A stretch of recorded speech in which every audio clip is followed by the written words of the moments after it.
hoje. Vayetze Yaakov e Beershava. Vayelech Harana. Vayelech Harana. Aqui vocês vão perceber algumas pequenas coisas que a gente aprende paralelamente a Perashá. Por exemplo, Vayetze Yaakov mi Beershava. E saiu Jacó de Beersheva, que é a cidade lá em Israel. Vayelech Harana, e foi para Haran, um lugar onde hoje seria o norte da Síria. Bom, acho que eu já expliquei em uma outra aula, se não me engano, por que é Vayetze, e o verbo está no futuro, como se fosse sairá Jacó de Beersheva, mas, no entanto, a tradução é e saiu. Eu já expliquei que toda vez que tem um vav no começo do verbo, ele muda o tempo do verbo. Por exemplo, no Shema Israel, Ve'ahavta e Amarash, no entanto, o verbo está no passado.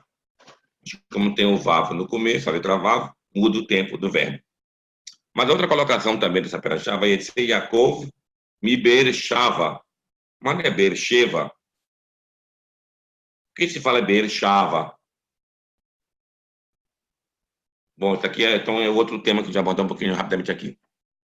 Beersheva é o nome da cidade.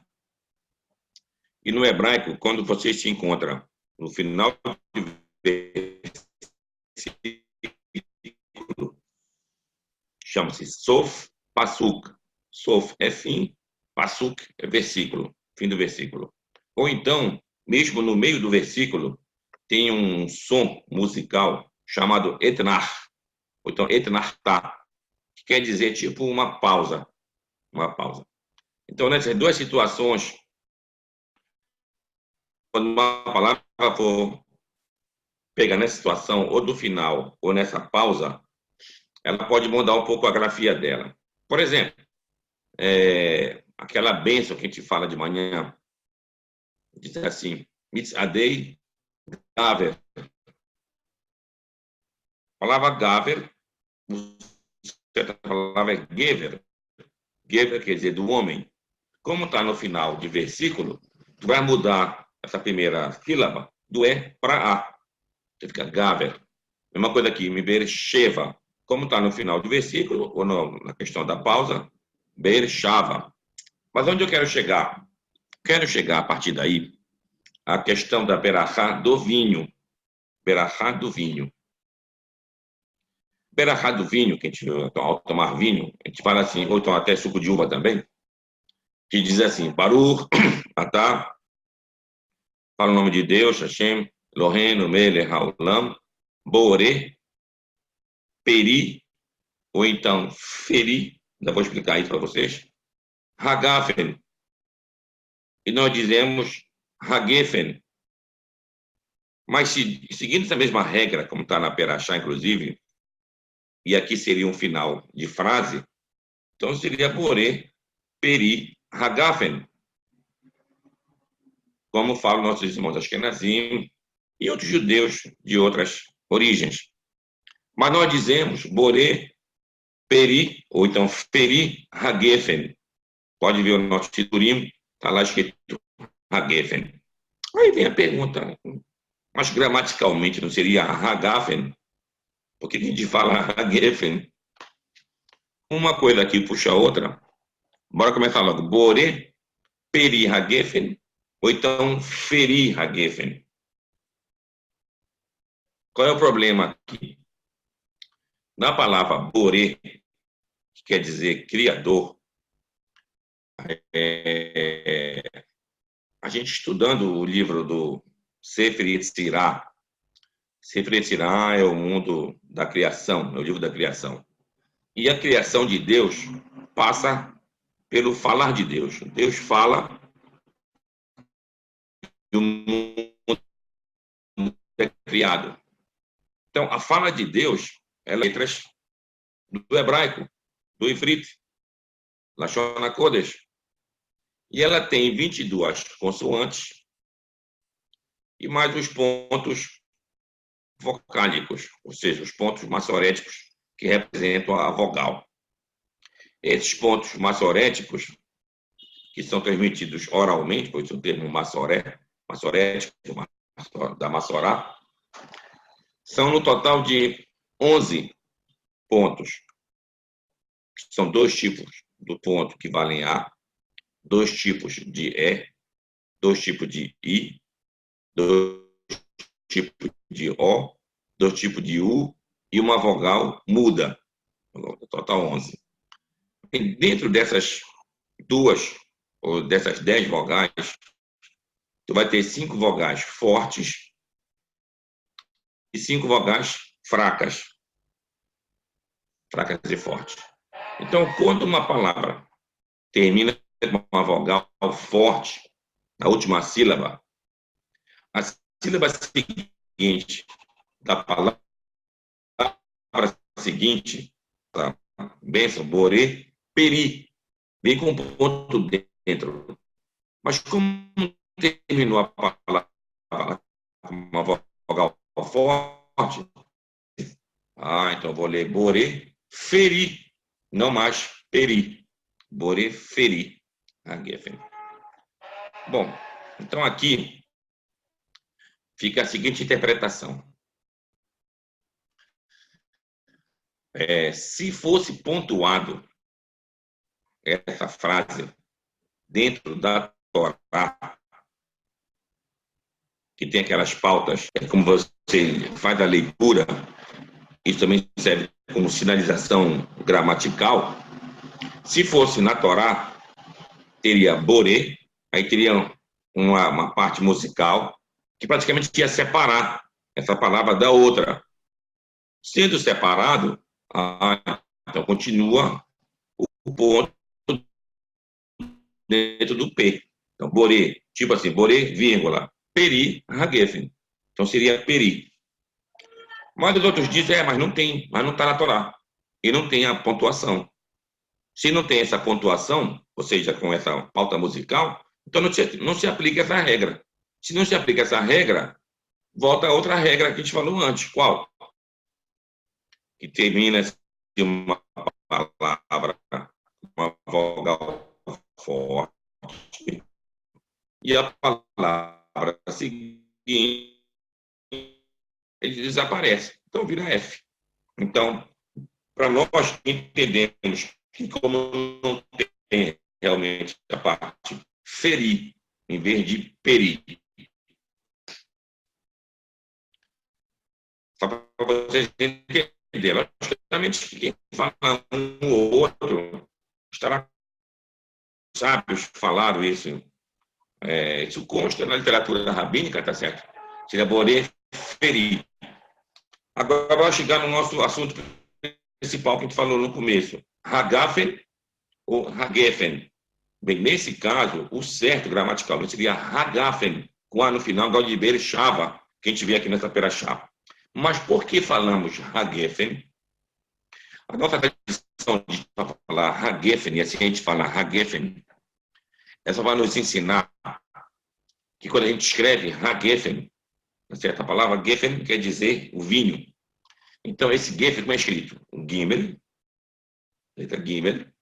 Embaixo vem uma vogal E, chamada Segel, ou então Segol, que são 3 pontos assim, ó.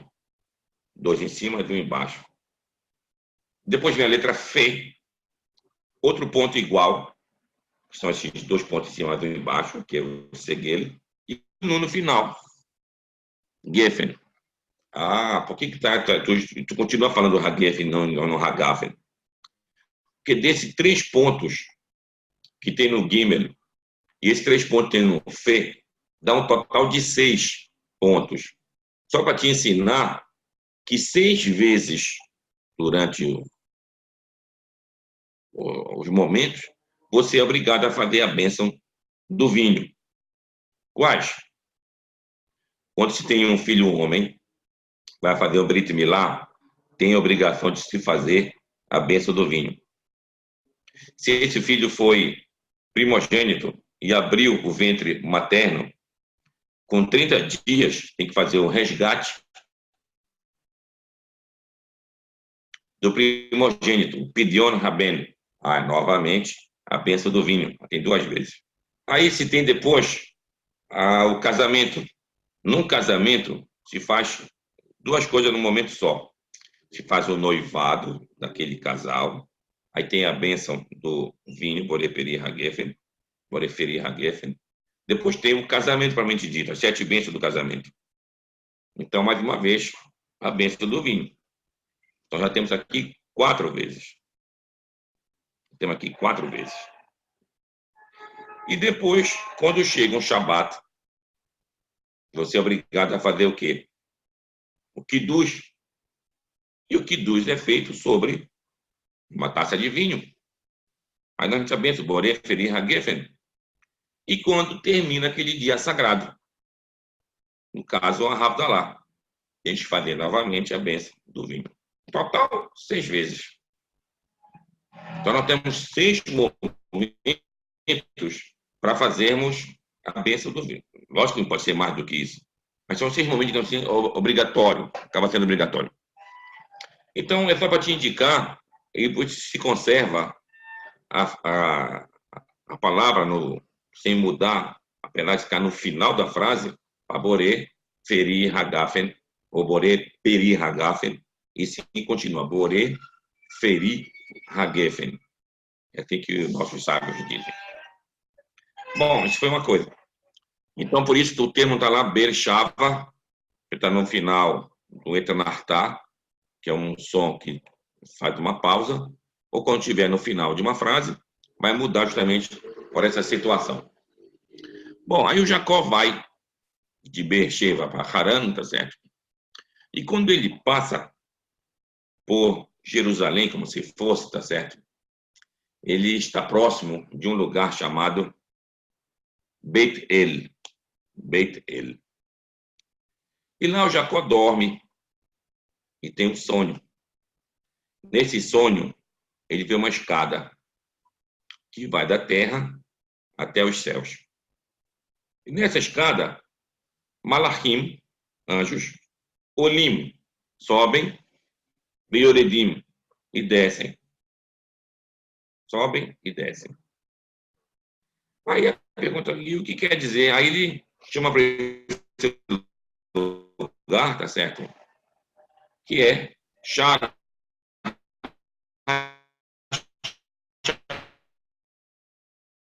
e Beit Elohim, e a casa de Deus. O que quer dizer essa escada exatamente? Essa escada quer dizer exatamente que quando você está num contato, uma conexão com Deus, que pode se dar através da oração, através do jejum, através da meditação, através de um fervor no cumprimento dos mandamentos, você pode alcançar de fato essa conexão. Aí tu vai subir essa escada, vai passar os mundos, vai passar os mundos. Isso é uma explicação. Outra, que diz, como no livro do profeta Daniel, lá a gente entende que cada nação tem tipo um anjo responsável, digamos assim. Michael, por exemplo, seria um anjo responsável pelo povo de Israel. Então, isso é só um exemplo.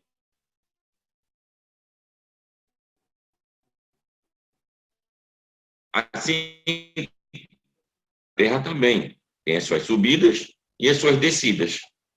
Então, a gente já teve, por exemplo, durante o decorrer da história, subida do povo egípcio, estiveram no topo da humanidade, desceram, depois vieram os assírios, tiveram essa subida, descida, depois os babilônios, mesma coisa, depois os persas, depois de Alexandre o Grande, que era macedônio e a Grécia, depois os romanos, a gente vai por diante, até Portugal já foi potência da humanidade, a Espanha, a Inglaterra, por último agora temos os Estados Unidos, já dividiu com a antiga União Soviética, mas tudo isso é um sobe e desce, tudo isso é um sobe e desce. Então isso representa a nossa escada que o Jacó viu. A outra é uma representação do próprio ser humano. Nós que somos esses anjos que descemos e subimos aqui nessa escada que representa o nosso mundo aqui. E a outra situação também, aqui a gente vai fazer uma pequena comparação, que quando foi feito a Torre de Babel, fizeram uma torre que o intuito era subir essa torre até o topo, como se fosse até os céus, e de lá, de uma certa maneira, tentar atingir a Deus. Atingir, que te diz, afetar a Deus, causar algum tipo de efeito em Deus. E a gente sabe, esses formatos dessas torres, tá certo? Que tinha lá na Babilônia, era um formato de umas escadarias. Tive aqueles templos em ruínas que ainda ficaram na região da Mesopotâmia, tá certo? Chamado de zigurates. Tinha aquelas escadarias enormes, tá certo? Então, assim, também representa isso. Só que lá não se tinha o acesso verdadeiro à chegada a Deus. Apesar do nome continuar Babel, e Babel, num nome assim original lá da Babilônia, seria Bab. Bab quer dizer o mesmo que em aramaico, em árabe, portão, assim como tem o nome daqueles tratados talmúdicos, Baba Kama, Baba Metsia, Baba Batra, quer dizer o portão inicial, o portão do meio e o portão ulterior, ou seja, mais adiante. Então, essa palavra quer dizer portão. Ele, Babo, ele, portão de Deus. Assim como Jacó chamou também para a escada do sonho dele de Sha'ar HaShamayim, o portão dos céus. Mas aqui é que vem então a história do Rabi Akiva. É contado no Talmud que Rabi Akiva, que Rabi Elisha ben Abuyá, que Ben Azai e Ben Zomar, se eu não estou enganado, tá certo? Foram os quatro que fizeram essa subida nessa escada para se chegar até o Pardes. Pardes, uma palavra também que tem em Acádio, uma palavra, Acádio é uma língua antiga, quer dizer tipo um pomar. E o Pardes significa os quatro níveis de entendimento da Torá. O P é o Peshat, é a parte literal que você lê o texto, você está entendendo o que está dizendo. Depois vem o Resh, Par, Resh, Remes. Remes é uma alusão, você estuda isso, mas alude uma outra coisa. Depois vem o Dalet, a palavra Derash. Derash é o Midrash, que é uma explicação homilética, assim se diz uma linguagem mais clássica. Quer dizer, exemplos, analogia para você entender. E por último vem o Samer, Pardes, Samer da palavra Sod. Sod é a parte mais profunda da Torá. Da mesma maneira, tu tem a subida espiritual. Tu sai do mundo da consciência, que é o mundo literal, se entra no mundo onírico, que é o mundo da alusão. Depois tu vais ter o Derash, que é o mundo da alucinação, que às vezes as coisas vão muito exageradamente, tomam proporções exorbitantes na cabeça, até se chegar no mundo profundo, na mente profunda, que no caso aí é o conhecimento profundo da Torá, que seria o Sod. Então, daqueles quatro, só o Rabi Akiva conseguiu subir a essa escada, digamos assim, e voltar incólume da sua subida e da sua descida. Ele teve o pleno entendimento do que o nosso mundo é. Os outros perderam no caminho. Elisha ben Abuyá fez essa subida, digamos assim, voltou e acabou renegando a Torá. O outro foi e não voltou. E o outro que foi, voltou perturbado da cabeça. Então a gente vê a dificuldade que é exatamente isso. Então a gente tem que ter, de fato, um controle maior. Se quer que a pessoa estude bastante, Torá com o pé no chão, E assim você possa realmente, depois de entender essas coisas mais profundas, sem se perturbar, nem para a direita e nem para a esquerda. É o que se fala cabalisticamente daquela árvore do conhecimento do bem e do mal, que ela tem aquelas colunas, a da direita, a da esquerda e a coluna do meio. A da direita representa Chesed, que é a bondade. A coluna da esquerda representa Gevurah, que é a resistência. E a coluna do meio seria chamada de Tiferet, a beleza, a glória. E assim é dito que Abraão estava na coluna da direita, daí a frase Chesed de Abraão, a bondade para Abraão, enquanto que Isaac estava na esquerda, Pachad Isaac, o temor de Isaac, que representa a Gevurah, a resistência, como está falando, e a cor representa Tiferet, essa beleza, então essa glória. Então, nós temos que ter todo esse tipo de equilíbrio para a gente conseguir realmente conseguir ter uma vida pautada nos bons valores, nos bons costumes, nos bons atos, nas boas condutas. Tudo vai depender do entendimento de como você vai misturar tudo isso e como você vai dosar tudo isso. Isso é o ensinamento que foi dado lá na criação do mundo. Quando Deus cria o mundo, é dito no final de cada dia, Vayerev, Vahiboker, Yom Echad. E foi tarde, foi manhã, dia 1. Vayerev, Vahiboker, Yom Sheni. E foi tarde, foi manhã, dia 2, e assim por diante, no final de cada dia. E a palavra Erev, Erev, que quer dizer a noitinha, começo da noite, vem da palavra em hebraico, Learev, que quer dizer misturar. Então, Erev é a mistura do dia com a noite. Aquela noitinha, aquele pôr do sol, e um pouquinho mais adiante, então chama-se Erev. Aqui com a palavra Arav, que é um árabe, Arav é uma mistura de quem? De Abraão, que era um semita, com Agar, que era egípcia. Aí deu Arav, deu Ismael. Então, ele vai essa mistura. E a palavra Boker. Boker quer dizer amanhã, de manhã. Mas também a palavra Boker também quer dizer outras coisas. Um Bikoret é um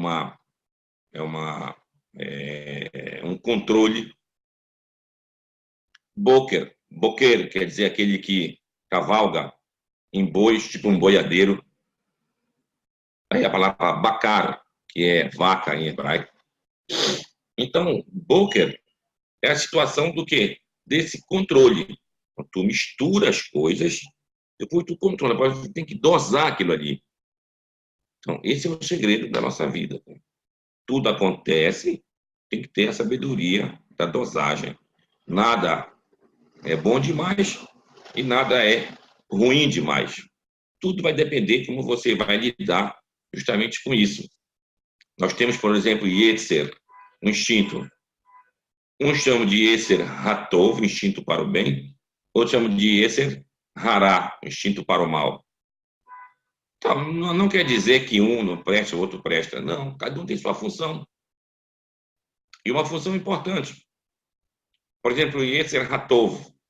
O Yetzer Hatov é o que me dá o meu bom coração, de eu perceber situações do meu semelhante necessitando de ajuda, qualquer tipo de ajuda, e a minha prontidão para poder colaborar naquilo que a gente pode fazer. Esse Yetzer Hatov. E o Yetzer Hará, o impulso para o mal. O que o mal tem de bom, digamos assim? O mal tem muita coisa de boa. Por exemplo, o que faz uma mulher procurar um homem? Qual é o instinto que leva ela a procurar um homem? Eu usei no feminino, posso usar no masculino. O que faz um homem procurar uma mulher? Um desejo. Um desejo. E esse desejo pode ser um desejo do mal, esse é hará. Passa uma mulher bonitona do meu lado, eu fico de olho nela, esse é hará. Tá, mas se eu não tiver ele, que acontece comigo? Eu fico sem esse desejo, fico sem essa procura, ou sem essa libido, usando uma linguagem mais moderna. Então é preciso que eu tenha esse desejo. Agora, eu tenho que saber canalizá-lo nas coisas benéficas.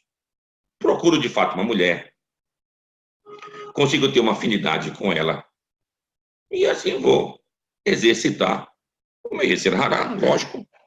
E com isso vou chegar na situação de procriar, ter filhos. Tudo isso é voltado para o serviço a Deus. Da mesma maneira que alguém gosta de, não sei, de sangue, ele pode ser um grande cirurgião, pode ser um grande chorrete. Então, as tendências que nós temos, tá certo? Elas não são, de um ponto de vista inicial, bom ou ruim. Nós vamos definir isso, como é que a gente deve usar. Então, nós temos toda essa mistura. Agora, a dosagem, somos nós que vamos ter que fazer. Então, esse é o ensino que vem de Deus desde lá, do início da criação do mundo. Então, essa é a estrada que o Jacob visualizou, tá certo? E ele percebeu, então, que ele tinha ali a visão do eterno Deus. E aí ele teve realmente a segurança de continuar a viagem e de ir para um mundo desconhecido, completamente para ele. Apesar de ser parente da mãe dele, tá certo? Que era o Labano, que era o tio dele, mas era um mundo desconhecido. Aí o Jacob foi.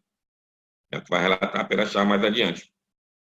Jacob vai, lá ele vai justamente se encontrar com Labano. O que é Labano em hebraico? O nome Labano. Labano, ou Lavan, ou então Labão, em português, tá certo? Em hebraico quer dizer branco. Lavan é branco. Aqui pode ser duas coisas. Uma, que ele era um albino, uma pessoa albina, aí chamam de Lavano para ele. Ou então um adorador da lua, que também é chamada de Levaná em hebraico. Birkat HaLevaná, a bênção pela lua. Então, seriam os adoradores da lua. E o Jacobo chega lá, tá certo? Vê as primas dele, tá certo? A Léa e a Rachel. O texto diz que a Léa tinha um olho mais caído, parecia um olho assim mais de tristeza, enquanto que a outra era mais vibrante a sua beleza. E factor, como diz a Torá. E o Jacobo se apaixonou pela Rachel, pela Raquel. Raquel quer dizer ovelha, pela ovelha, assim. E a Léa, o próprio nome dela diz, tá certo? O nome quer dizer cansado. E quando o Jacó trabalha os 7 anos, de acordo com Labão, para se casar com a Rachel, eis que no momento do casamento, como a gente sabe, o Labão vai e troca as filhas, manda a Léa no lugar de Rachel. Como as mulheres usavam aquele pano no rosto, tá certo? Ficava difícil do Jacó saber. Por esse motivo, hoje no casamento, o homem tem que tirar qualquer tipo de véu da mulher na hora do casamento, para perceber que de fato é a mulher que ele escolheu para ser a mulher dele. Ele vai e reclama com Labão, tá certo? Labão diz, tá bom, quer pegar outra irmã? Trabalha mais 7 anos. Aí se passa 7 dias, 7 dias, ele vai e casa com a Raquel depois de 7 dias. Mas com compromisso de trabalhar mais 7 anos para Labão. Então ele ficou com as duas mulheres juntas. Com 2 mulheres juntas. E cada uma delas tinha sua própria concubina. A de Léa e a de Rachel. E como que Deus percebe a falta, digamos assim, de aproximação, de carinho, de amor, tá certo? Entre Jacó e a Léa, já que ele preferia e queria, de fato, a Raquel, tá certo? Deus abre o ventre da Léa e ela começa a ter filhos. Veio o primeiro, Reuben, veja, um filho. Foi Shimon, Deus ouviu as minhas preces, deu um filho. Levi, que quer dizer acompanhar, que o marido dela ia acompanhar ela. E depois de Yehudá. Yehudá, ela estava grata e muito agradecida por ter tido já 4 filhos. Aqui vem os comentários rabínicos, que dizem, olha, o Jacó tem 4 mulheres. Deveria ter 12 filhos, 3 de cada uma.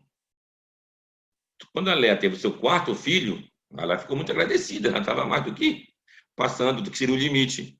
Daí que ela fez um agradecimento especial, deu o nome de Yehudá, nome de Judá, para o 4º filho.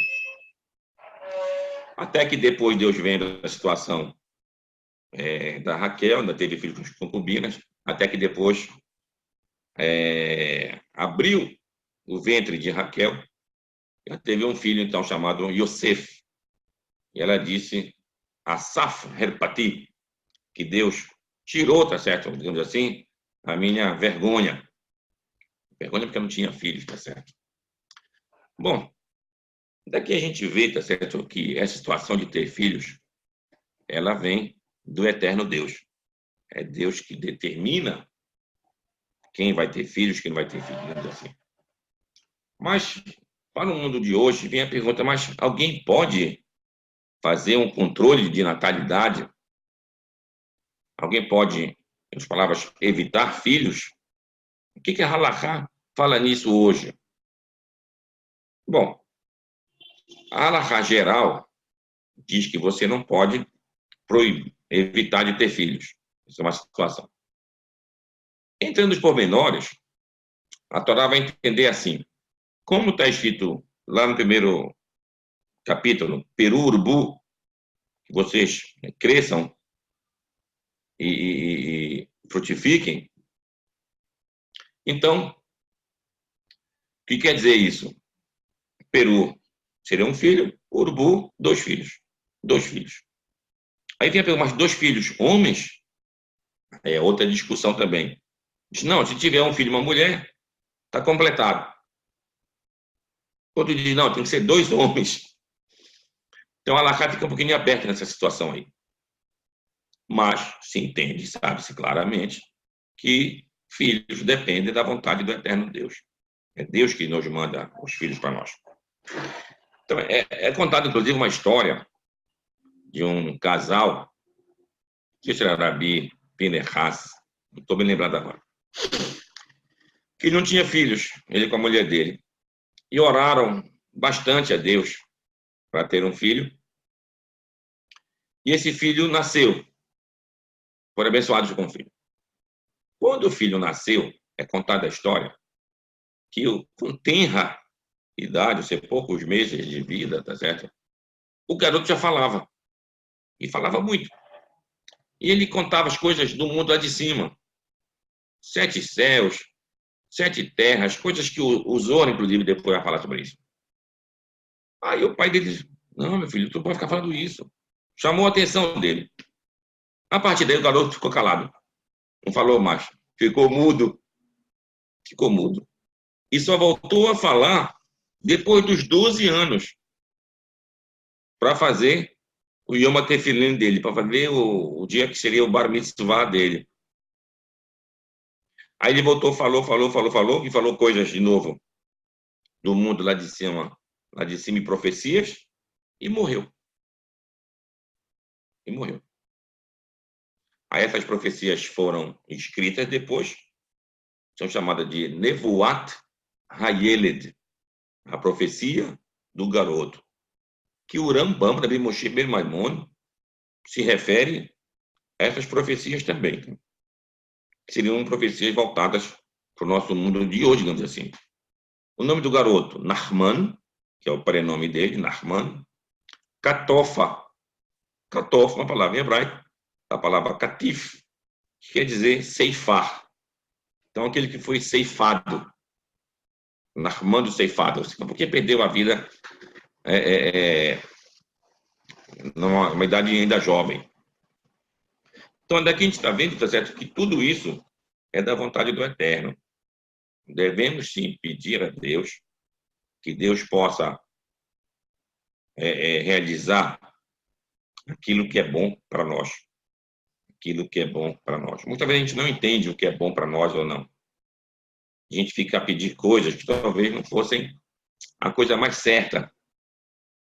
Mas o nosso entendimento é um entendimento pequeno. Entendimento pequeno. Mas, de qualquer maneira, as nossas orações é que vão até Deus.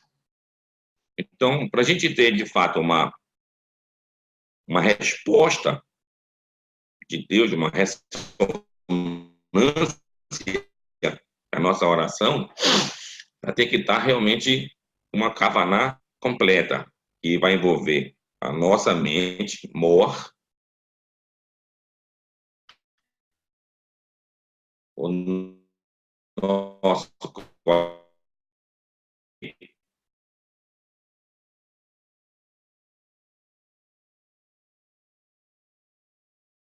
E tem junção.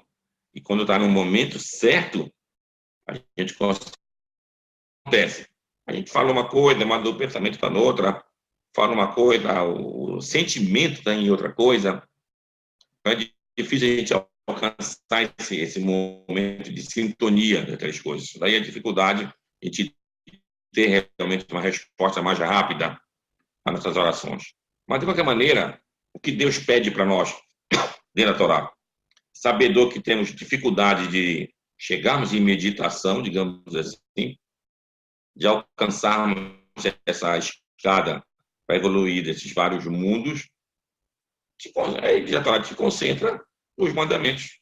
Foi o que disse o sábio rei Salomão. Sof davar akonishma. No final de tudo, o que é ouvido é o seguinte: Et ha-Elohim yirá, a Deus temer, vet mitzvotav shemor, e os seus mandamentos guardar. Então, essa é a parte mais básica para nós.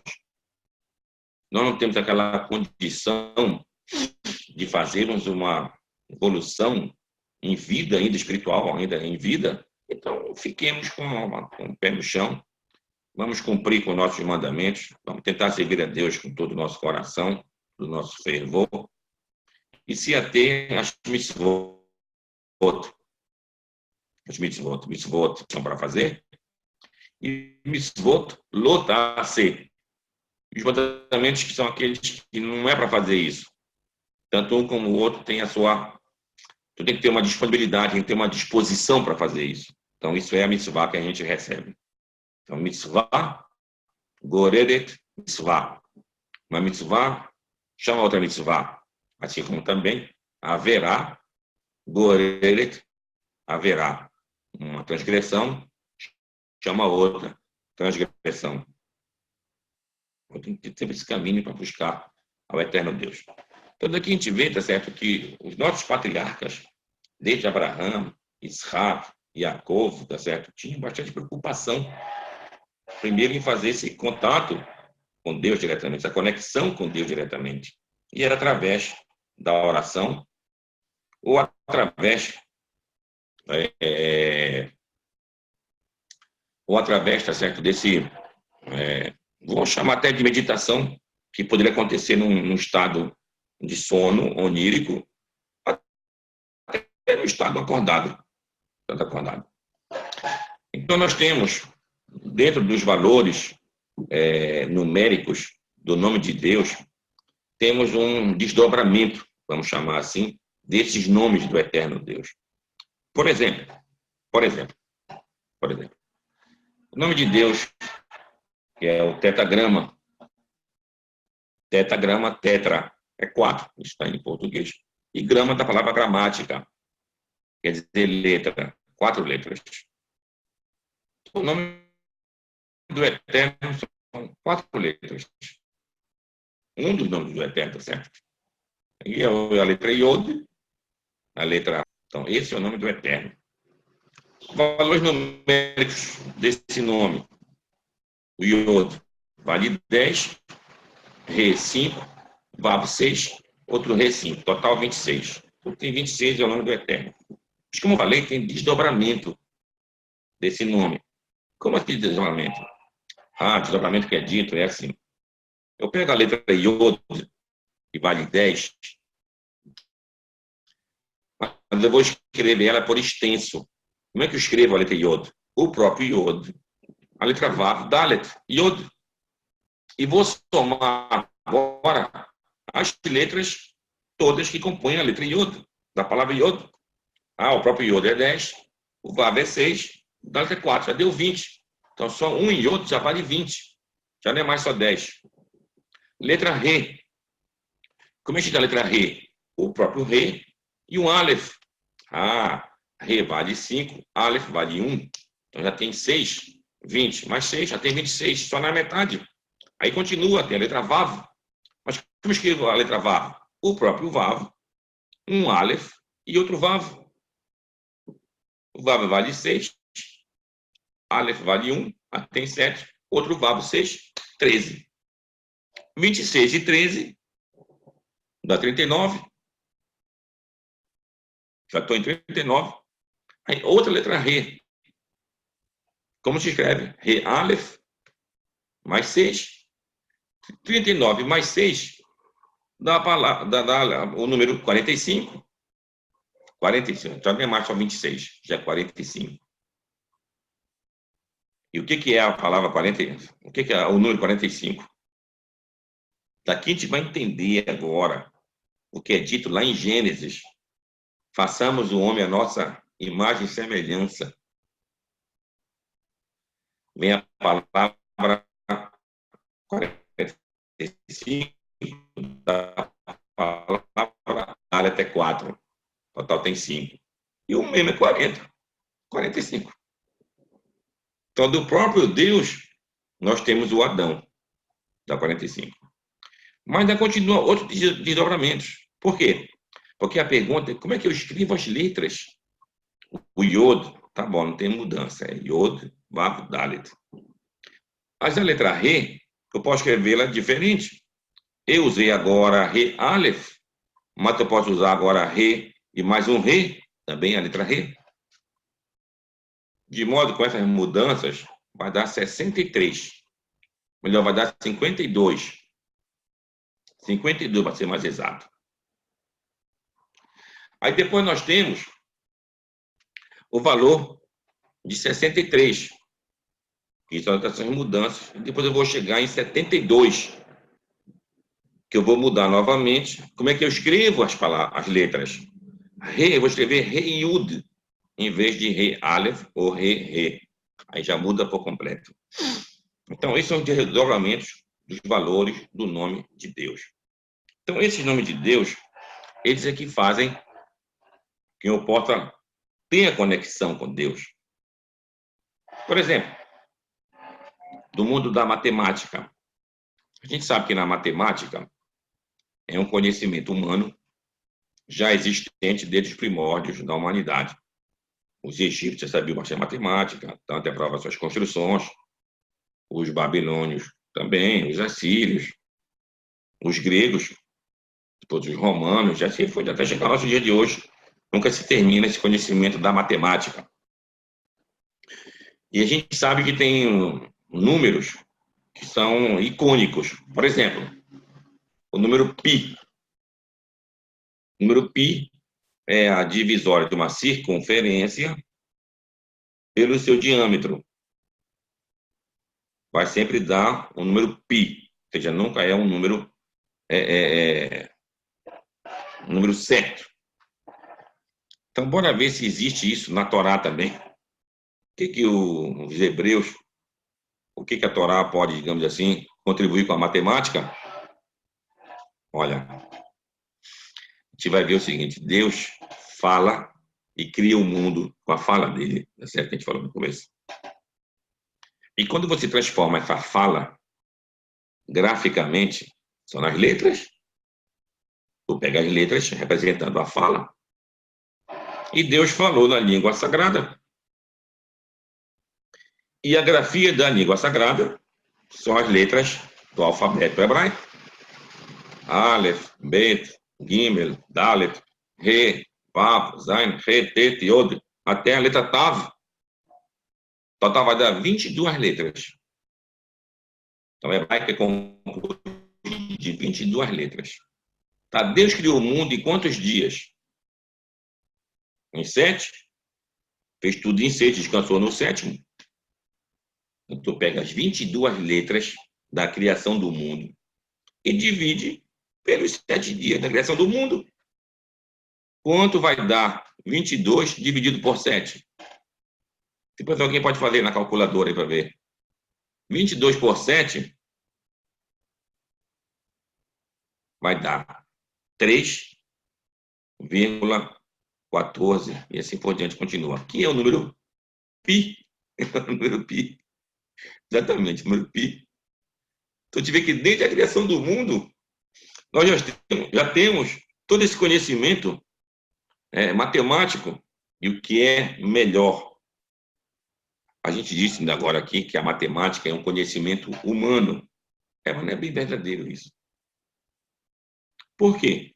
Porque se é um conhecimento só humano, como é que pode existir matemática no mundo do espaço, do universo, do cosmos, tá certo? Sem interferência humana, digamos assim. Então, quem é esse matemático que faz todos esses cálculos no mundo do universo? A gente vê aqui a presença de Deus. Tu vê aqui a presença de Deus. Então, de fato, é maravilhoso a gente perceber, certo? Que como posso dizer, na emanação do eterno, desde o mundo do infinito, que para nós é um imponderável, é um insondável, a gente não tem como entender o que é infinito, tá certo? Nós estamos debaixo dessa linha do tempo, para nós tudo é tempo. É o ontem, o hoje e o amanhã. Não tem como ser diferente para nós. Mas Deus está acima disso. E agora? A gente não tem nem como entender isso.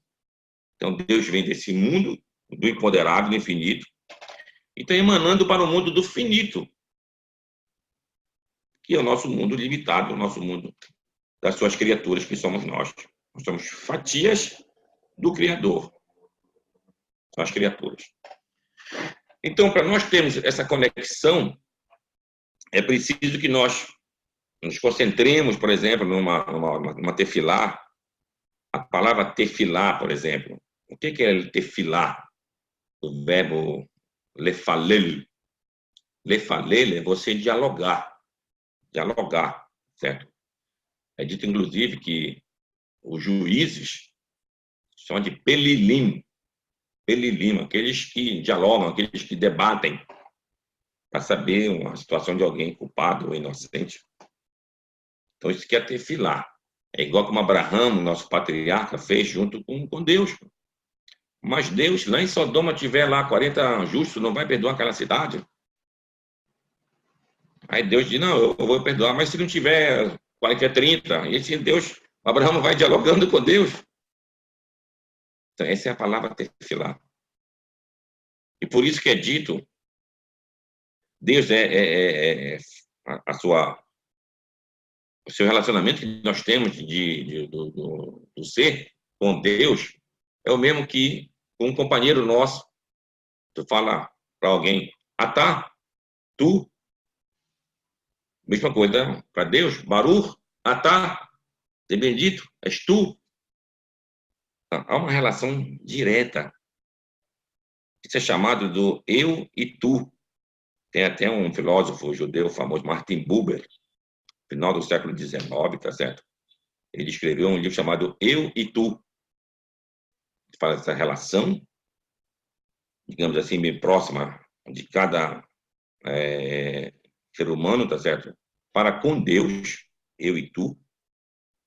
E o que quer dizer isso, eu e tu? Eu e tu quer dizer eu com a minha singularidade toda que eu tenho, minha identidade, com a minha liberdade, me dirijo a ti, da mesma maneira, esboçando todos esses mesmos sentimentos. Também isso acontece numa relação de amizade, de alguém com uma outra pessoa. Eu digo amizade, amizade mesmo. Então, tem que ter a tua singularidade. Tu não pode perder a tua identidade. A mesma coisa acontece também no relacionamento entre um homem e uma mulher e vice-versa, o marido e a sua mulher. Você é o que você é, com a sua identidade, com a sua singularidade, e ela também com a dela. Ela não pode tentar anular o que você é, e nem você deve anular o que ela é. Por exemplo, O homem é muito falador e a mulher é muito calada. Ah, deixa a mulher calada, pô. Ela é calada, quem fala é tu. Ou então o contrário, o homem fica calado e a mulher é faladora. Deixa a mulher falar, cara. Deixa a mulher falar. Quer dizer, naquilo que você vai tentar fazer uma resistência, tu não está sendo honesto. Igual quando a gente fala na Berachá, Baruch, Atá, bendito és tu. Ou seja, a relação de eu e tu. E essa relação de eu, que a gente está falando aqui, nos remete também à primeira palavra da revelação de Deus no Monte Sinai, nos Dez Mandamentos. Existe uma pergunta que o Talmud gosta de falar sobre isso. A criação do mundo não é a primeira coisa do mundo? Por que Deus não começou com a letra Aleph? A primeira palavra da Torá, por exemplo. Não, começou com a segunda letra, Bereshit, Bet. Porque não começou com Aleph. É o começo de tudo. Deus não começa com a letra Aleph. Mas, de compensação, na revelação do Monte Sinai, lá começa com a letra Aleph. Deus falou, Anohi Hashem Elohecha, Sherevotzeti, Hameretz Misraim, Betavadim. Eu sou o teu Deus, que te tirei da terra do Egito, da casa dos escravos. A palavra Anohi, e começa com Aleph. Essa com Aleph. Ou seja, essa é a revelação direta de Deus. Então, nós temos dois caminhos, digamos assim, para você perceber o eterno Deus. Um é através da sua revelação. A revelação aconteceu lá no Monte Sinai. E a outra é através da observação da criação, que é a manifestação de Deus, que aconteceu lá na criação do mundo, lá no começo. Aí tem uma pergunta clássica do rei dos Kuzarim, Casaros, em português. Era uma tribo que morava onde hoje é o Cáucaso, onde hoje é a Geórgia, na antiga União Soviética. Então, um rei de lá se converteu ao judaísmo. E estamos falando lá pelo século VIII, IX dessa era. E aí já tinha o judaísmo, o cristianismo e o islamismo. Então, esse rei ele teve uns sonhos. Nos sonhos dele, aparecia um anjo que falava com ele e dizia: a tua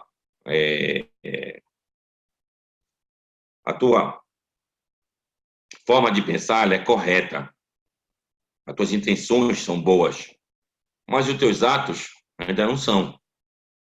Tua maneira de servir ainda não são. Ele entendeu, então, que ele tinha que procurar uma religião que seria mais correta para ele. Como já tinha as três, ele procurou um sábio cristão, procurou um sábio muçulmano e depois procurou um sábio judeu. Aí ele chegou com o sábio cristão e perguntou: se não tivesse a tua religião, Vayeler Harana, Harana, coisas, Vayeler Harana, Harana. Aqui vocês vão perceber algumas pequenas coisas que a gente aprende paralelamente a Perashá. Por exemplo, Vayetze Yaakov Miber Shava. E saiu Jacó de Beersheba, que é a cidade lá em Israel. Vayele Harana, e foi para Haran, um lugar onde hoje seria o norte da Síria.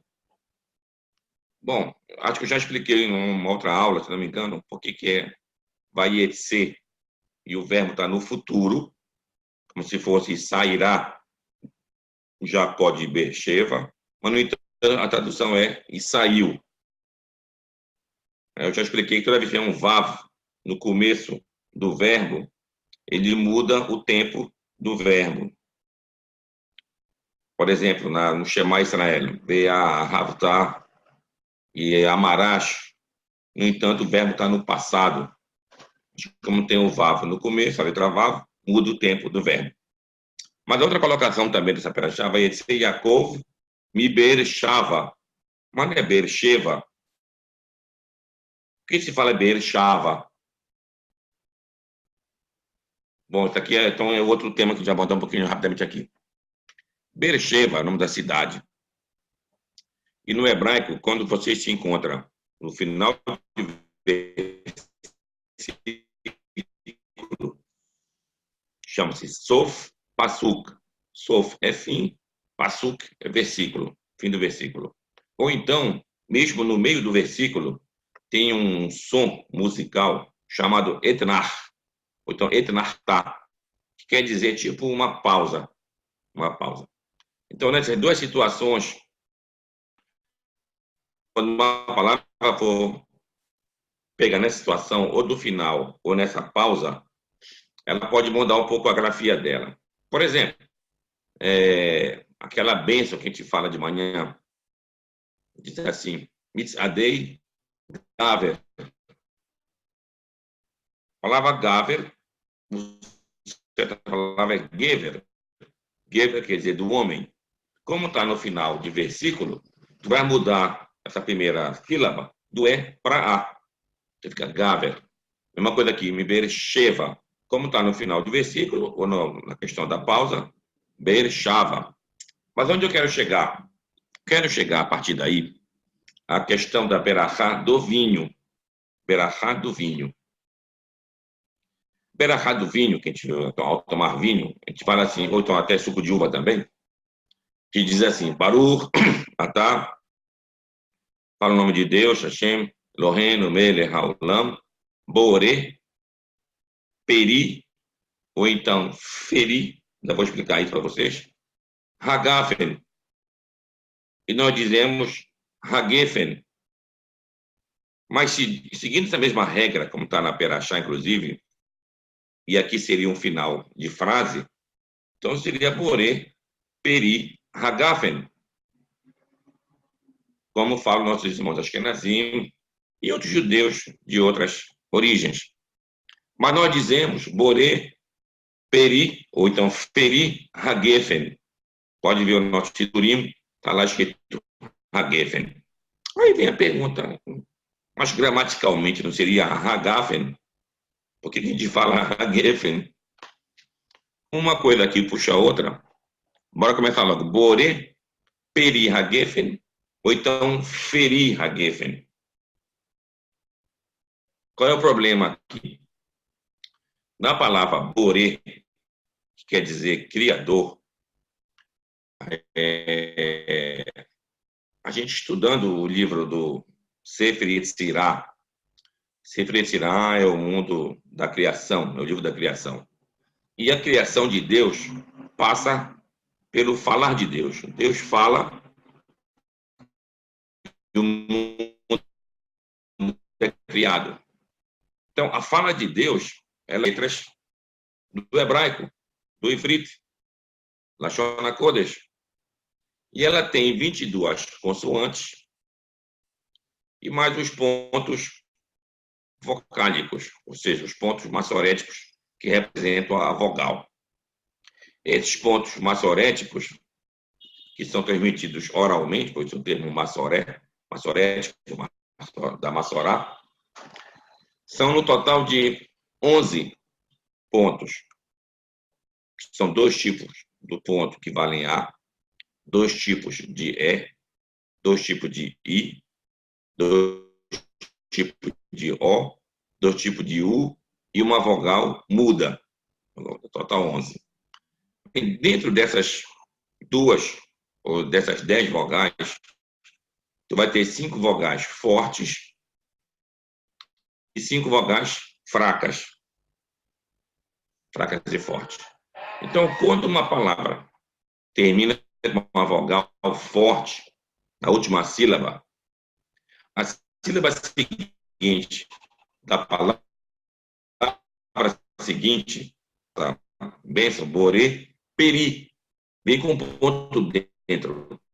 Mas como terminou a palavra com uma vogal forte, então vou ler borê, feri, não mais peri.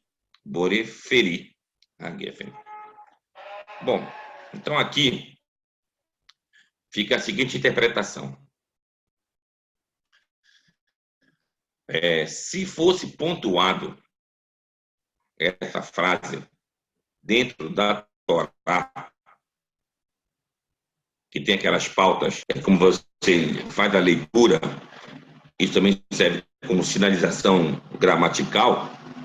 Se fosse na Torá, teria Boré, aí teria uma parte musical que praticamente ia separar essa palavra da outra. Sendo separado, então continua o ponto dentro do P. Então, Boré, tipo assim, Boré, vírgula, Peri, Hagefen. Então seria Peri. Mas os outros dizem, mas não tem, mas não está na Torá. E não tem a pontuação. Se não tem essa pontuação, ou seja, com essa pauta musical, então não se aplica essa regra. Se não se aplica essa regra, volta a outra regra que a gente falou antes. Qual? Que termina de uma palavra, uma vogal forte, e a palavra seguinte ele desaparece. Então vira F. Então, para nós entendemos que como não tem realmente a parte ferir, em vez de perir. Só para vocês entenderem. Logicamente, quem fala um ou outro estará sábios falaram isso. Isso consta na literatura rabínica, tá certo? Seria Boré ferir. Agora vai chegar no nosso assunto principal que a gente falou no começo. Hagafen ou Hagefen. Bem, nesse caso, o certo gramaticalmente seria Hagafen, com A no final, igual de Ber Shava, que a gente vê aqui nessa perachá. Mas por que falamos Hagefen? A nossa tradição de falar Hagefen, e assim a gente fala Hagefen, essa vai nos ensinar que quando a gente escreve Hagefen, certa palavra, Gefen quer dizer o vinho. Então, esse Gefen, como é escrito? O Gimel, letra Gimel. Embaixo vem uma vogal E, chamada Segel, ou então Segol, que são 3 pontos, assim, ó. 2 em cima e 1 embaixo. Depois vem a letra Fe, outro ponto igual, que são esses 2 pontos em cima e 1 embaixo, que é o Segel, e no final, Gefen. Por que tu continua falando Hagefen, não Hagafen? Porque desses 3 pontos que tem no Gimel, e esses 3 pontos tem no Fe, dá um total de 6 pontos. Só para te ensinar que 6 vezes durante os momentos, você é obrigado a fazer a bênção do vinho. Quais?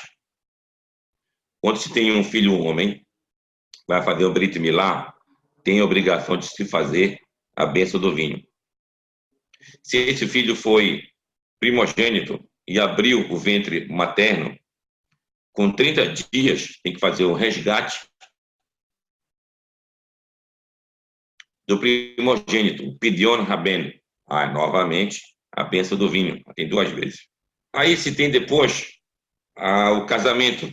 Num casamento se faz 2 coisas num momento só. Se faz o noivado daquele casal, aí tem a bênção do vinho, Boreferi Hagefen, depois tem o casamento, propriamente dito, as 7 bênçãos do casamento. Então, mais uma vez, a bênção do vinho. Então, já temos aqui 4 vezes. Temos aqui 4 vezes. E depois, quando chega um Shabat, você é obrigado a fazer o quê? O Kiddush. E o Kiddush é feito sobre uma taça de vinho. Aí nós a benção, Boré, Feri, Hagefen. E quando termina aquele dia sagrado, no caso, a Havdalah, a gente fazer novamente a bênção do vinho. Total, 6 vezes. Então, nós temos 6 momentos para fazermos a bênção do vinho. Lógico que não pode ser mais do que isso. Mas são 6 momentos que não são obrigatório, acaba sendo obrigatório. Então, é só para te indicar, e se conserva a palavra sem mudar, apesar de ficar no final da frase, Boré, Feri, Hagafen, ou Boré, Peri, Hagafen, e sim continua, Boré, ferir Hagefen. É assim que nossos sábios dizem. Bom, isso foi uma coisa. Então, por isso, o termo está lá, Bershava, que está no final do Etanartá, que é um som que faz uma pausa, ou quando estiver no final de uma frase, vai mudar justamente por essa situação. Bom, aí o Jacó vai de Beersheba para Haran, tá certo? E quando ele passa por Jerusalém, como se fosse, tá certo? Ele está próximo de um lugar chamado Beit El. Beit El. E lá o Jacó dorme e tem um sonho. Nesse sonho, ele vê uma escada que vai da terra até os céus. E nessa escada, Malachim, anjos, Olim, sobem, Bioredim, e descem. Sobem e descem. Aí a pergunta, e o que quer dizer? Aí ele chama para esse lugar, tá certo? Que é Shara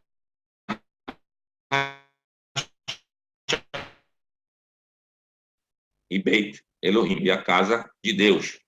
O que quer dizer essa escada exatamente? Essa escada quer dizer exatamente que quando você está num contato, uma conexão com Deus, que pode se dar através da oração, através do jejum, através da meditação, através de um fervor no cumprimento dos mandamentos, você pode alcançar de fato essa conexão.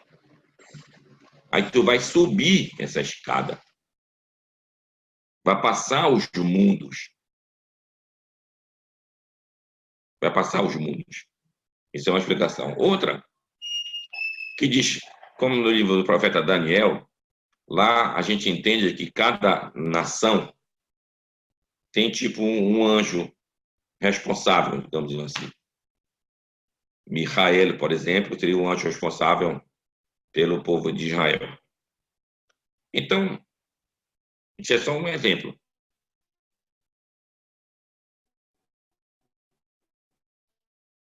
Assim, a Terra também tem as suas subidas e as suas descidas. Então, a gente já teve, por exemplo, durante o decorrer da história, subida do povo egípcio, estiveram no topo da humanidade, desceram, depois vieram os assírios, tiveram essa subida, descida, depois os babilônios, mesma coisa, depois os persas, depois de Alexandre o Grande, que era macedônio e a Grécia, depois dos romanos, a gente vai por diante, até Portugal já foi potência da humanidade, a Espanha, a Inglaterra, por último agora temos os Estados Unidos, já dividiu com a antiga União Soviética, mas tudo isso é um sobe e desce, tudo isso é um sobe e desce. Então isso representa a nossa escada que o Jacó viu. A outra é uma representação do próprio ser humano. Nós que somos esses anjos que descemos e subimos aqui nessa escada que representa o nosso mundo aqui. E a outra situação também, aqui a gente vai fazer uma pequena comparação, que quando foi feito a Torre de Babel,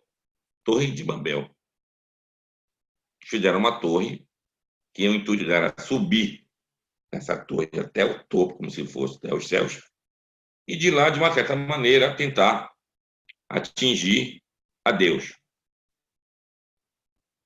Atingir, que te diz, afetar a Deus, causar algum tipo de efeito em Deus.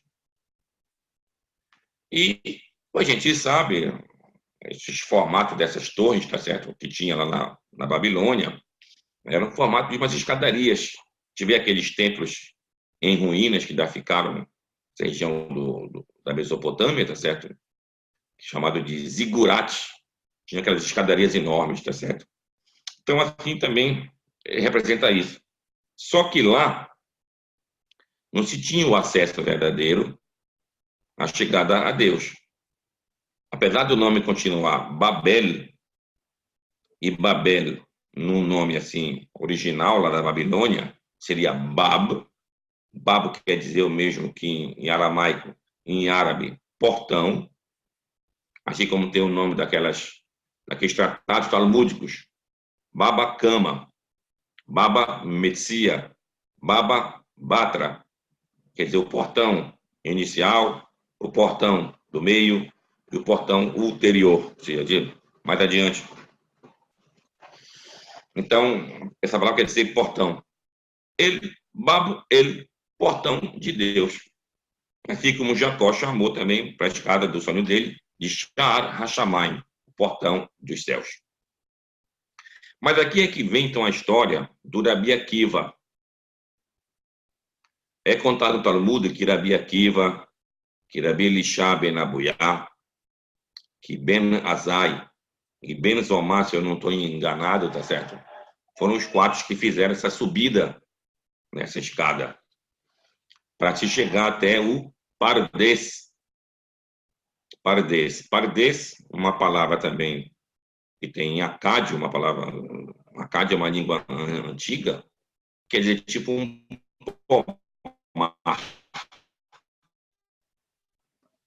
E o Pardes significa os 4 níveis de entendimento da Torá. O P é o Peshat, é a parte literal que você lê o texto, você está entendendo o que está dizendo. Depois vem o Resh, Resh, Remes. Remes é uma alusão, você estuda isso, mas alude uma outra coisa. Depois vem o Dalet, a palavra Derash. Derash é o Midrash, que é uma explicação homilética, assim se diz uma linguagem mais clássica. Quer dizer, exemplos, analogia para você entender. E por último vem o Samer, Pardes. Samer da palavra Sod. Sod é a parte mais profunda da Torá. Da mesma maneira, tu tem a subida espiritual. Tu sai do mundo da consciência, que é o mundo literal, se entra no mundo onírico, que é o mundo da alusão. Depois tu vais ter o Derash, que é o mundo da alucinação, que às vezes as coisas vão muito exageradamente, tomam proporções exorbitantes na cabeça, até se chegar no mundo profundo, na mente profunda, que no caso aí é o conhecimento profundo da Torá, que seria o Sod. Então, daqueles 4, só o Rabi Akiva conseguiu subir a essa escada, digamos assim, e voltar incólume da sua subida e da sua descida.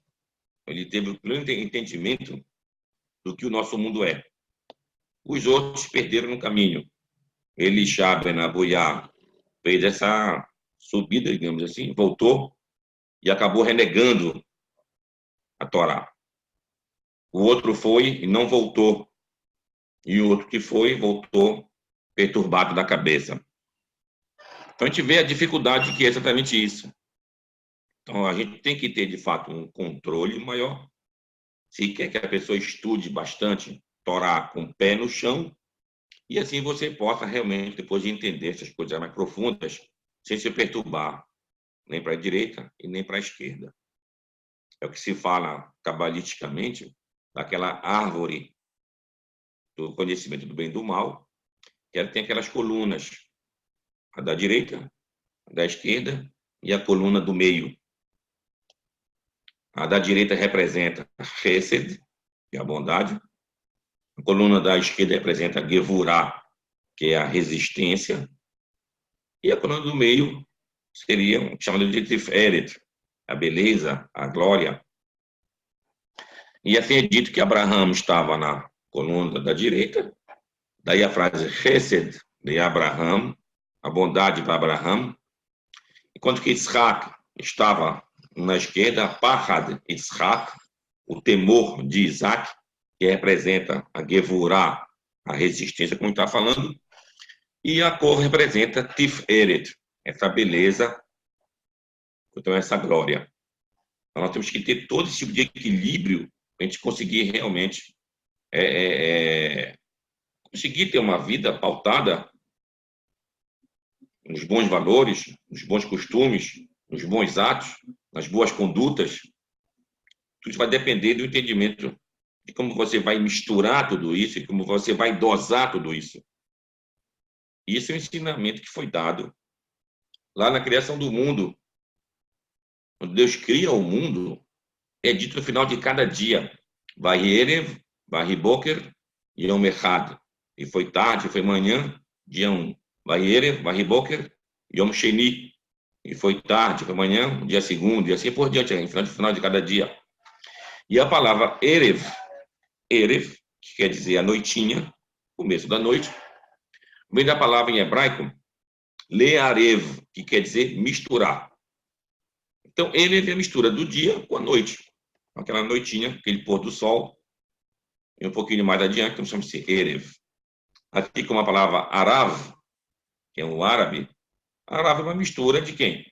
De Abraão, que era um semita, com Agar, que era egípcia. Aí deu Arav, deu Ismael. Então, ele é essa mistura. E a palavra Boker. Boker quer dizer amanhã, de manhã. Mas também a palavra Boker também quer dizer outras coisas. Um Bikoret é um controle. Boker quer dizer aquele que cavalga em bois, tipo um boiadeiro. Aí a palavra Bakar, que é vaca em hebraico. Então, Boker é a situação do quê? Desse controle. Quando tu mistura as coisas, depois tu controla, você tem que dosar aquilo ali. Então, esse é o segredo da nossa vida. Tudo acontece, tem que ter a sabedoria da dosagem. Nada é bom demais e nada é ruim demais. Tudo vai depender como você vai lidar justamente com isso. Nós temos, por exemplo, Yetzer, um instinto. Um chama de Yetzer Hatov, instinto para o bem. Outro chama de Yetzer Hará, instinto para o mal. Então, não quer dizer que um não presta, o outro presta. Não, cada um tem sua função. E uma função importante. Por exemplo, o Yetzer Hatov. O Yetzer Hatov é o que me dá o meu bom coração, de eu perceber situações do meu semelhante necessitando de ajuda, qualquer tipo de ajuda, e a minha prontidão para poder colaborar naquilo que a gente pode fazer. Esse Yetzer Hatov. E o Yetzer Hará, o impulso para o mal. O que o mal tem de bom, digamos assim? O mal tem muita coisa de boa. Por exemplo, o que faz uma mulher procurar um homem? Qual é o instinto que leva ela a procurar um homem? Eu usei no feminino, posso usar no masculino. O que faz um homem procurar uma mulher? Um desejo. Um desejo. E esse desejo pode ser um desejo do mal, esse hará. Passa uma mulher bonitona do meu lado, eu fico de olho nela, esse hará. Tá, mas se eu não tiver ele, o que acontece comigo? Eu fico sem esse desejo, fico sem essa procura, ou sem essa libido, usando uma linguagem mais moderna. Então é preciso que eu tenha esse desejo. Agora, eu tenho que saber canalizá-lo nas coisas benéficas. Procuro de fato uma mulher, consigo ter uma afinidade com ela, e assim vou exercitar o meu Yetzer Hará, lógico. E com isso vou chegar na situação de procriar, ter filhos. Tudo isso é voltado para o serviço a Deus. Da mesma maneira que alguém gosta de, não sei, de sangue, ele pode ser um grande cirurgião, pode ser um grande chorrete. Então, as tendências que nós temos, tá certo? Elas não são de um ponto de vista inicial, bom ou ruim. Nós vamos definir isso, como é que a gente deve usar. Então, nós temos toda essa mistura. Agora, a dosagem, somos nós que vamos ter que fazer. Então, esse é o ensino que vem de Deus desde lá, do início da criação do mundo. Então, essa é a escada que o Jacob visualizou, tá certo? E ele percebeu, então, que ele tinha ali a visão do eterno Deus. E aí ele teve realmente a segurança de continuar a viagem e de ir para um mundo desconhecido completamente para ele. Apesar de ser parente da mãe dele, tá certo? Que era o Labano, que era o tio dele, mas era um mundo desconhecido. Aí o Jacob foi. É o que vai relatar Perachá mais adiante. Jacob vai, lá ele vai justamente se encontrar com Labano. O que é Labano em hebraico? Labano. Laban, ou Laban, ou então Labão, em português, tá certo? Em hebraico quer dizer branco. Lavan é branco. Aqui pode ser duas coisas. Uma, que ele era um albino, uma pessoa albina, aí chamam de Lavano para ele. Ou então um adorador da lua, que também é chamada de Levaná em hebraico. Birkat HaLevaná, a bênção pela lua. Então, seriam os adoradores da lua. E o Jacobo chega lá, tá certo? Vê as primas dele, tá certo? A Léa e a Rachel. O texto diz que a Léa tinha um olho mais caído, parecia um olho assim mais de tristeza, enquanto que a outra era mais vibrante a sua beleza. E factor, como diz a Torá. E o Jacobo se apaixonou pela Rachel, pela Raquel. Raquel quer dizer ovelha, pela ovelha, assim. E a Léa, o próprio nome dela diz, tá certo? O nome quer dizer cansado. E quando o Jacó trabalha os 7 anos, de acordo com Labão, para se casar com a Rachel, eis que no momento do casamento, como a gente sabe, o Labão vai e troca as filhas, manda a Léa no lugar de Rachel. Como as mulheres usavam aquele pano no rosto, tá certo? Ficava difícil do Jacó saber. Por esse motivo, hoje no casamento, o homem tem que tirar qualquer tipo de véu da mulher na hora do casamento, para perceber que de fato é a mulher que ele escolheu para ser a mulher dele. Ele vai e reclama com Labão, tá certo? Labão diz, tá bom, quer pegar a outra irmã? Trabalha mais 7 anos. Aí se passa 7 dias, 7 dias, ele vai e casa com a Raquel depois de 7 dias. Mas com compromisso de trabalhar mais 7 anos para Labão. Então ele ficou com as duas mulheres juntas. Com duas mulheres juntas. E cada uma delas tinha sua própria concubina. A de Léa e a de Rachel. E como que Deus percebe a falta, digamos assim, de aproximação, de carinho, de amor, tá certo?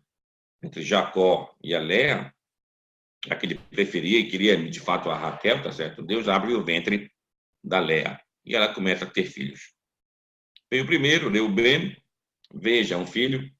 Depois Shimon, Deus ouviu as minhas preces, deu um filho. Levi, que quer dizer acompanhar, que o marido dela ia acompanhar ela. E depois de Yehudá. Yehudá, ela estava grata e muito agradecida por ter tido já 4 filhos. Aqui vem os comentários rabínicos, que dizem, olha, o Jacó tem 4 mulheres. Deveria ter 12 filhos, 3 de cada uma. Quando a Léa teve o seu 4º filho, ela ficou muito agradecida, ela estava mais do que passando do que seria o limite. Daí que ela fez um agradecimento especial, deu o nome de Yehudá, nome de Judá para o 4º filho. Até que depois Deus vendo a situação da Raquel, ainda teve filhos com concubinas, até que depois abriu o ventre de Raquel, ela teve um filho então chamado Yosef, e ela disse Asaf Herpati, que Deus tirou, tá certo, digamos assim, a minha vergonha. Vergonha porque eu não tinha filhos, tá certo. Bom, daqui a gente vê, tá certo, que essa situação de ter filhos, ela vem do eterno Deus. É Deus que determina quem vai ter filhos, quem não vai ter filhos, digamos assim. Mas, para o mundo de hoje, vem a pergunta, mas alguém pode fazer um controle de natalidade?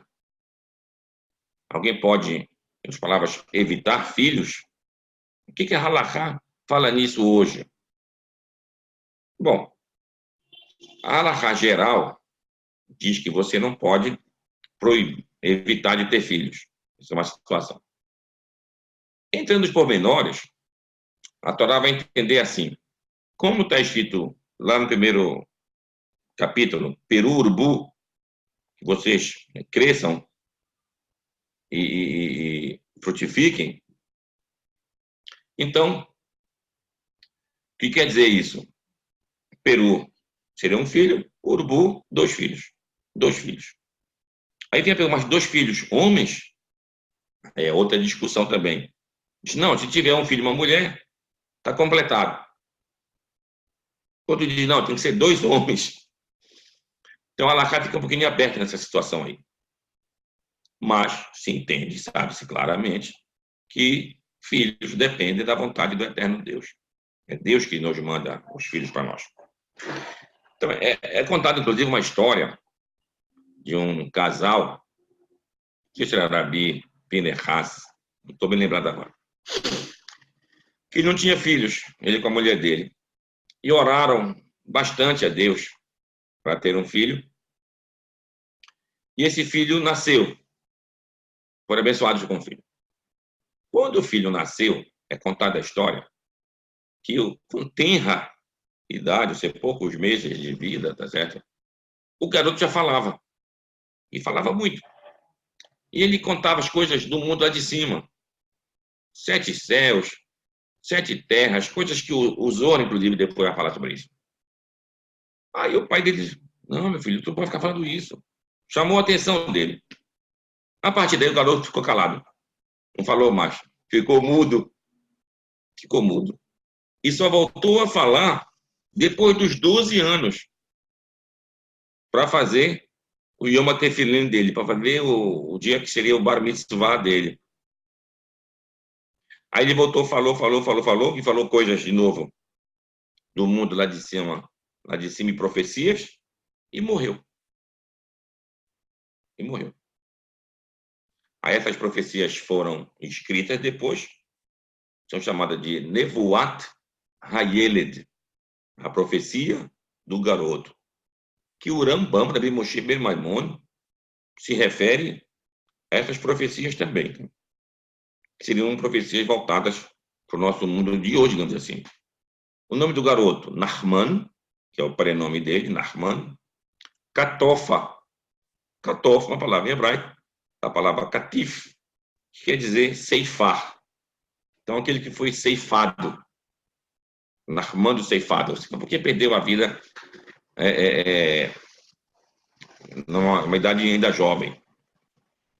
Então, daqui a gente está vendo, tá certo, que tudo isso é da vontade do Eterno. Devemos sim pedir a Deus que Deus possa realizar aquilo que é bom para nós. Aquilo que é bom para nós. Muitas vezes a gente não entende o que é bom para nós ou não. A gente fica a pedir coisas que talvez não fossem a coisa mais certa.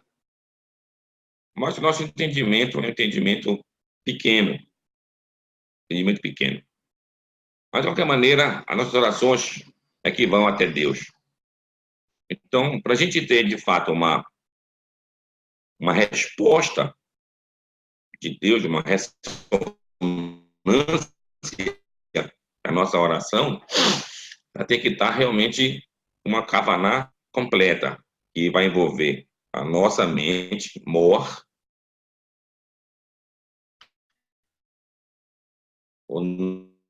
nosso corpo.